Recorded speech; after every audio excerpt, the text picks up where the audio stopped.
How's it going, guys? I'm your host Caravan Gaming. Welcome back to this week's Adventure Quest Nostalgia Quest episode, and today we are continuing part 2 of the super long quest. So if you guys want to check out part 1, you can check out the previous episode. Okay, so this is still the same quest, guys, so let's go ahead and continue, see what we have. My requests come from one of the higher members of the Paladin Order, the Paladin Korasavi, and a very particular necromancer, Amilara Saligra. You know both parties, I think. Korasavi sought your aid in this conflict, and what did he seek?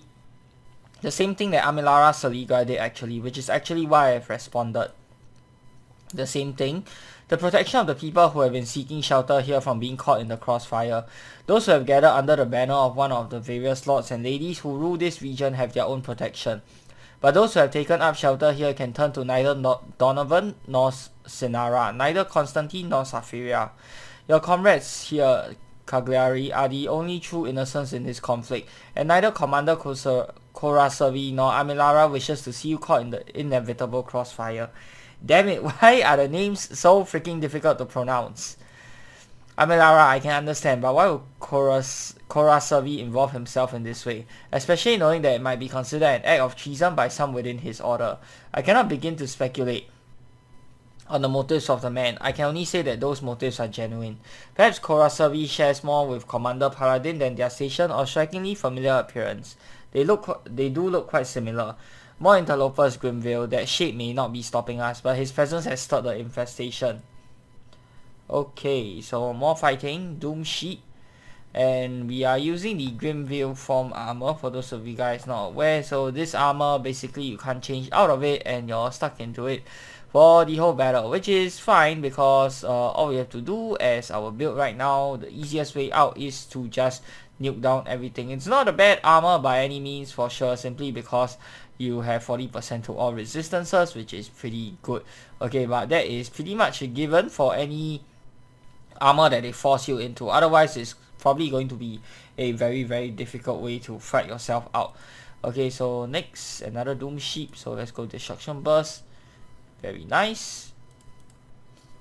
Commander Paladin himself is bound by the same non-intervention that the others are. It is a risk that the lady even allows you to be involved, but she knows that this is your direct home and that these are your people. What happened in Luminovia is long ago, but what has happened to you here is very fresh indeed. Yes, I suppose so. I guess I can understand Korasavi's motivation, but it seems he takes a grave risk in making such a proclamation publicly. Unquestionably, there are those in the Order who would disagree with his choice. Very few in the Order will dare impugn his motives. After what Korasavi suffered for the Order, he is viewed as entitled to his eccentricities. I see my Lady of Light, like the Celestian, is fully prepared to skirt the boundaries of the non-intervention order. The barrier is weak at Quadrant 3, Sector 7 and at Quadrant 4, Sector 9. Are you certain we cannot simply do estate transference as before? I am certain.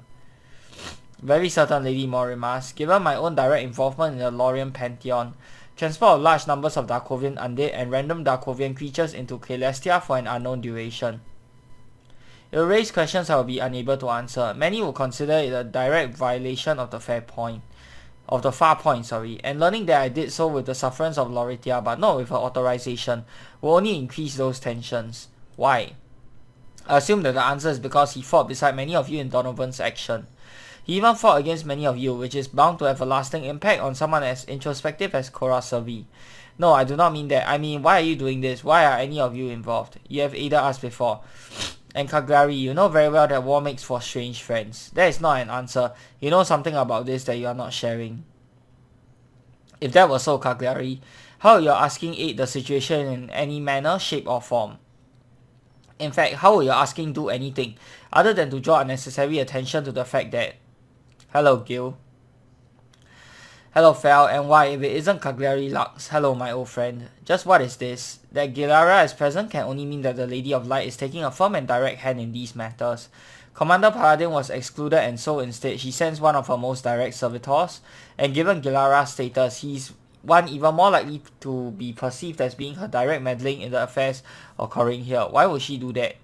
To be sure, neither of my relations were present before landing here. I have been forbidden from direct contact with my brother and nephew in this event.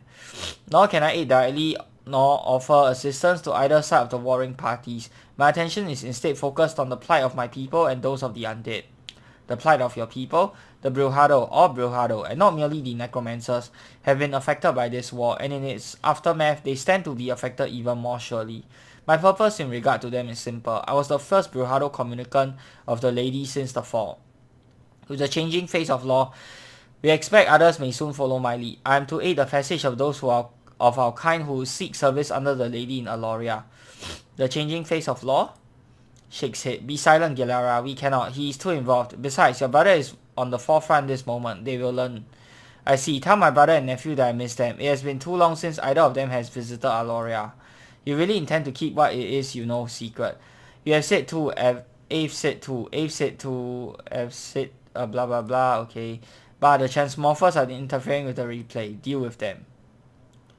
And more battles. Beastly Bush, baby.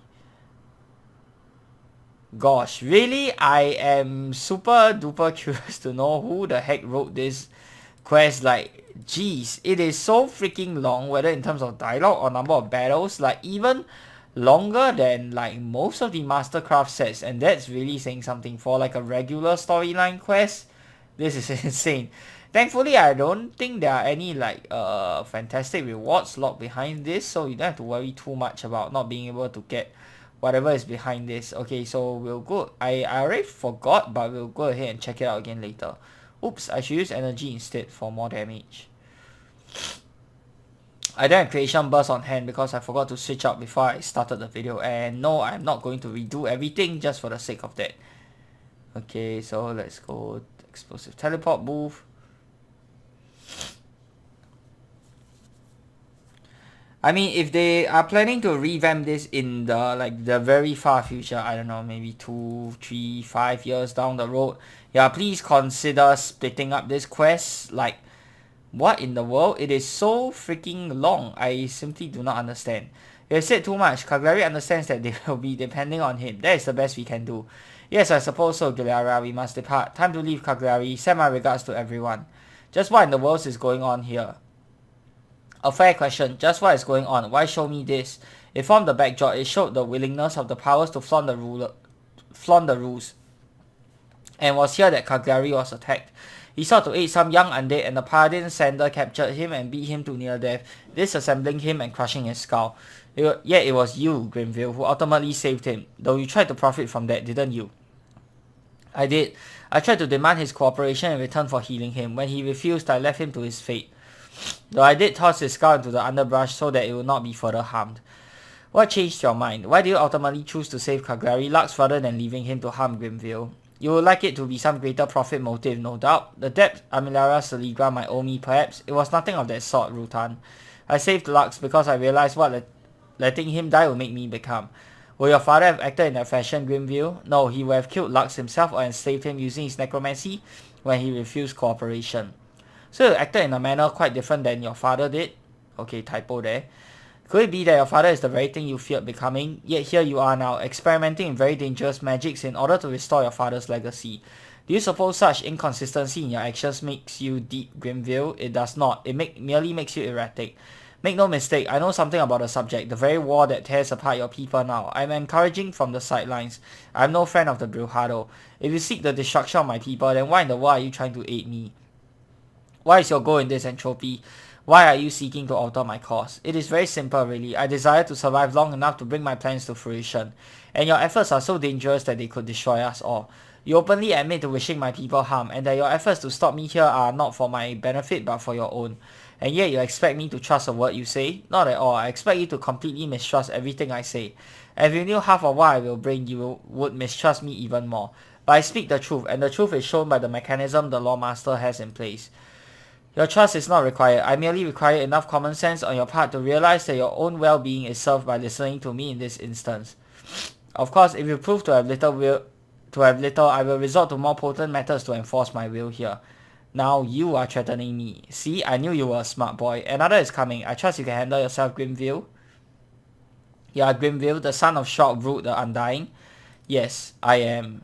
I know you are. Why have you come to me? You must know what I think of you. I come because, in truth, I do not really know why. Erebus intends this as a manipulation almost assuredly.